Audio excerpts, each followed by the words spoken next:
Welcome to the first solo episode of the Sphere in Marketing podcast. Chris isn't with me today, so I'll be doing a bit of a review of a company currently in the market and how it's kind of setting itself apart. Today, I'm going to be talking about DoorDash. DoorDash is in one of the most competitive markets today. They're growing in the space of food delivery against companies like Uber, against companies like Lyft Eats, companies that are very large and have other market share that allow them to grow. In 2024, they were able to hit their first profitable quarter in Q3 and be able to massively grow their market share in almost every single region that they operate in. They are now somewhere in the neighborhood of 2/3 of the total market in terms of deliverability of food services. You don't grow your market share without some really significant impact to both business and the way you're operating. So the main question that we want to answer today, how'd they do it? The main two things that I'm going to focus on, there's probably way more things outside of my scope, but product and advertising are two of their very, very large pieces to this puzzle. First, let's start with product. If Apple had tried to sell a non-user-friendly computer, they would have failed. We know this because they tried it and it wasn't successful. They had to find a product that met their market before they went out and advertised it, before they announced it to the world. When you're talking about DoorDash, they expanded their offering to encompass all of their customers and consumers' needs.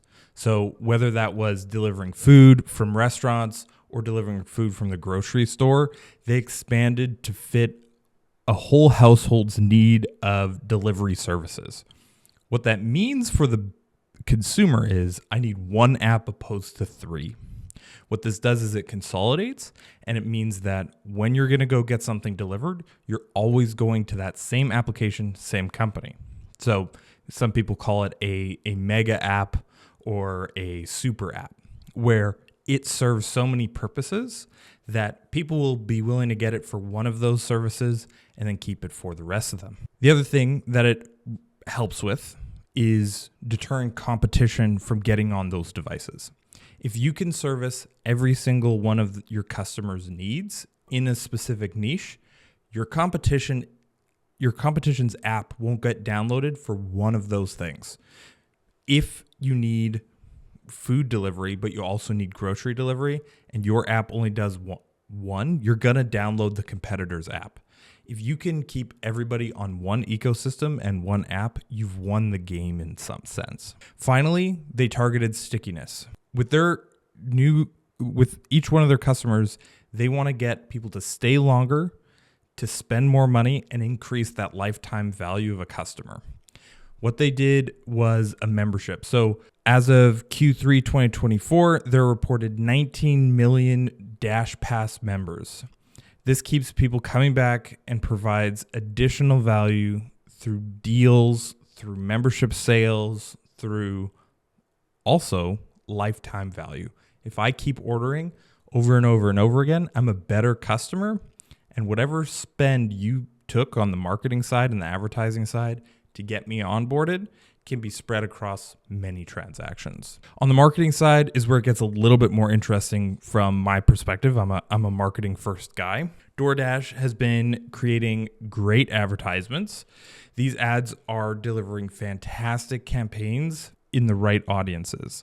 Now, if you do an audit of all their marketing, you can do this fairly simply with some of the Google and Facebook ads libraries that are kind of required now. Some of the big things that you are noticing is where they're marketing and who they're marketing to. They've kind of got two sides of what they're doing, and the way that they're pushing that is kind of coming from two different angles.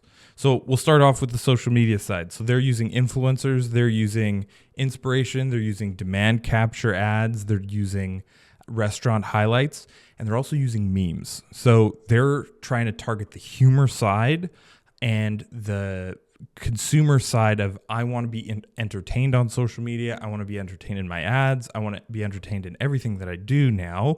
That is the move of consumers. And so they are integrating that into all of their pieces. So if you look on their Facebook, you look on their Instagram, they've got these memes, they've got the current trends, they've got the videos that really capture, okay, what is this influencer doing? They do have those influencers coming in and saying, hey, this is a great product, this is how I used it, or sponsoring videos and podcasts. So they're getting into the current culture, growing their social media presence, and building up a brand at the same time. When it comes to the advertising, they're doing two types of advertising primarily. One type of advertising is to hit not their current market, but new people coming in.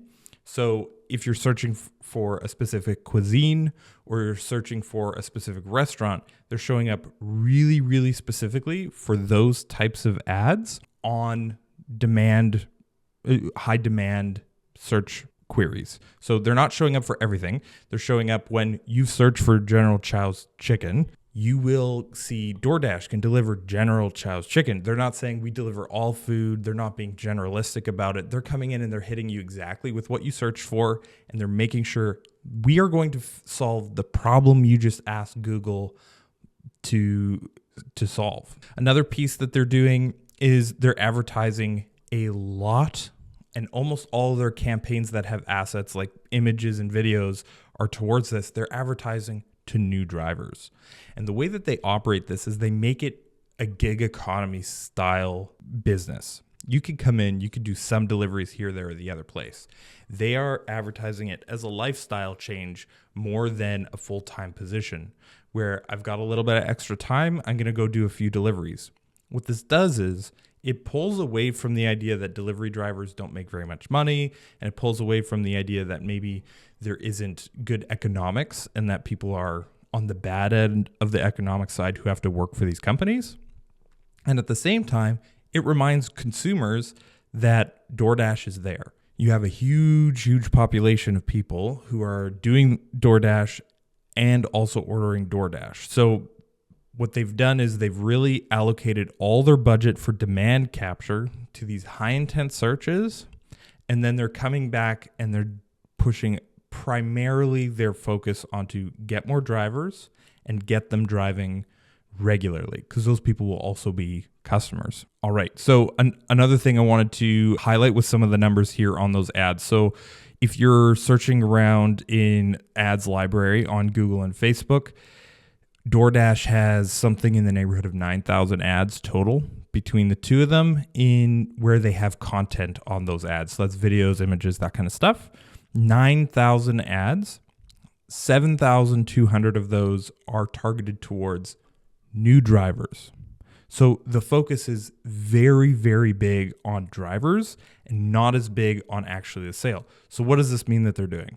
This means that they're saying it's more important for us to show people both that we pay our drivers well and that we're servicing their location because we're advertising in their location. And then the demand capture is on the other side. Let's talk about their social media strategy. So on the influencer marketing side, they're partnering with a lot of food influencers, which are really big and kind of have a craze right now. By partnering with these influencers, DoorDash is being there, building their recognition through these people's reputation. So if you have an influencer you like and trust, they're borrowing that trust and saying, if you think that this influencer is a really good influencer, you should also like this restaurant. But at the same time, you might like that restaurant, but you should also get it delivered by DoorDash. So they're partnering with the influencers to borrow the trust from that audience that knows that influencer and already likes what they have to say. Memes and humor, I've mentioned this a little bit. So a good sense of humor keeps people coming back. This is primarily the case on social media. Some people think memes are dead. Having the right caption over a GIF can make it hilarious. And so people keep coming back. And so if you look at their social media in comparison to other similar brands, they have a larger portion of their content is humor and trying to keep people coming back.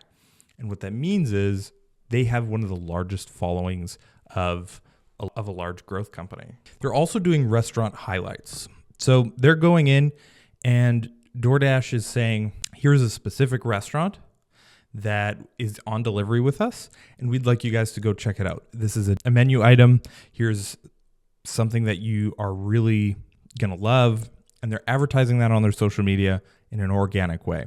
What this looks like and how it operates is actually very similar to another company's advertising strategy, and that was Michelin back in the 90s. 90s, 80s, 70s? They started, I can't remember when they started it now, but they started the Michelin Star program where they started going out and ranking restaurants. The purpose of this was to get people to drive out and order and get food and try new places and go around. What that meant is more tire sales for them. Now, what this looks like is highlighting restaurants and saying these are really good restaurants. And then at the end of the day, they get more delivery drivers out on the street, making more deliveries via highlighting those restaurants and saying this is a really good restaurant in this area. So people are going out and trying it out. The other thing that you'll notice, and this is kind of across the board, doesn't matter what brand you're looking at, everybody's using more and more video content. Video content shows up both in your stories, it shows up in your reels, and it shows up in your feed. There is nothing that shows up in all of those places. If you post an image, images can show up in stories as if you share it as a story, but images are never going to show up in reels. Stories can show up in reels from time to time, but will never show up in the feed. Where you put in a video post to your general feed, that can show up in reels, it can show up on your feed, and it can show up in stories. So people are taking that and understanding this is how we can hit everybody. People are primarily consuming reels at this point. So how do we hit everybody? How do we have a conversation with everybody and bring basically the maximum amount of people into seeing our content and communicating with us and engaging with our content? And reels is the way to do that. As people are changing the way they consume media, advertisers are changing to say, if you guys want to see videos, we'll make videos. I think that's the primary things to focus on. There are some business level things that are very interesting on the DoorDash level. What DoorDash has done over the last couple of years has been really fascinating. They've been spending a lot of money on advertising. So what that means from a business perspective is hopefully you're acquiring a lot of new customers. When you're spending a lot of money on advertising, you want to be doing a good job of that advertising and having a really good strategy behind it. How do you do that? Really good people. And because they've been spending a lot of money for a few years now, it's attracted a ton of top talent. DoorDash seems to be getting more and more specialized marketing people onto their team, building their strategies, building their campaigns. This is a game of people that they're playing. They're now at a level where it's not just spend more money, get more customers. It's not just one little improvement on your product. You have to build a team that's able to deliver time and time again. We really believe about people and team, and I think DoorDash has seen that same thing. It's really important that to have the right people doing the right things, building the right campaigns. Otherwise, you can find yourself in a position where you spend marketing dollars and don't get a return on your investment. That's DoorDash in review. Thanks for watching this far if you have, and we'll be back with another podcast soon.